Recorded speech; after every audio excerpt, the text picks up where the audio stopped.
இந்த வீடியோ பதிவில் மீன் அமிலம் தயாரிப்பது எப்படிங்கிறத பார்க்கலாம். வணக்கம் மக்களே, உலமகில் ஆர்கானிக்ஸ் உங்களை அன்புடன் வரவேற்கிறது. மீன் அமிலம் செய்கிறதுக்கு முக்கியமான பொருள் மீன் கழிவு. மீன் அமிலம் தயாரிக்கிறதுக்கு நம்ம இதில் 10 கிலோ மீன் கழிவுகள் எடுத்துருக்குறோம். ஒரு சிலர் மீன் கழிவுகளுக்கு பதிலாக முழு மீனையே வாங்கி உபயோகப்படுத்துகிறாங்க. மீனை வாங்கி உபயோகப்படுத்துறத விட மீன் கழிவுகள் உபயோகப்படுத்தும் போது உற்பத்தி செலவு குறையுது. கூடவே 10 கிலோ நாட்டு சர்க்கரை, ஒரு 2 கிலோ அளவுக்கு வாழைப்பழம் எடுத்துருக்கேன். எடுத்து வச்சிருக்கிற 10 கிலோ மீன் கழிவு கூட இந்த 10 கிலோ நாட்டு சர்க்கரையை கொட்டிடலாம். இயற்கை விவசாயத்தில் மீன் அமிலம் இல்லாத ஒரு இயற்கை விவசாயமே கிடையாது அப்படிங்கிற அளவுக்கு இப்போ மாறி இருக்கு. அப்படி இந்த மீன் அமிலத்தில் என்னதான் இருக்கு அப்படின்னு கேட்டால், எதுக்கெல்லாம் இந்த மீன் அமிலம் பயன்படுதுன்னு கேட்டால் 3 விஷயம் செய்யுது. ஒரு செடியில் 3 நன்மைகளை இந்த மீன் அமிலம் செடிக்கு தருது.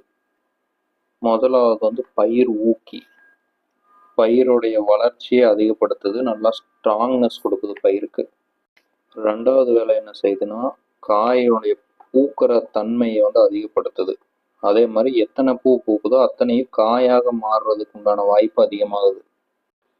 3வது பூச்சி விரட்டியாக பயன்படுது, பூச்சிகள் பயிர்களை தாக்காம பார்த்துக்குது. இப்போ நம்ம பிசைஞ்சு வச்சிருக்கிற வாழைப்பழத்தை இது கூட சேர்த்திக்கலாம். சேர்த்திட்டு 3ஐயும் நல்லா மிக்ஸ் பண்ணணும். கலக்கிறதுக்கு ஒரு சுத்தமான குச்சியோ இல்லை இந்த மாதிரி ஒரு பிவிசி பைப்போ நல்லா குப்பை எதுவும் இல்லாமல் தொடச்சிட்டு மிக்ஸ் பண்ணுங்க.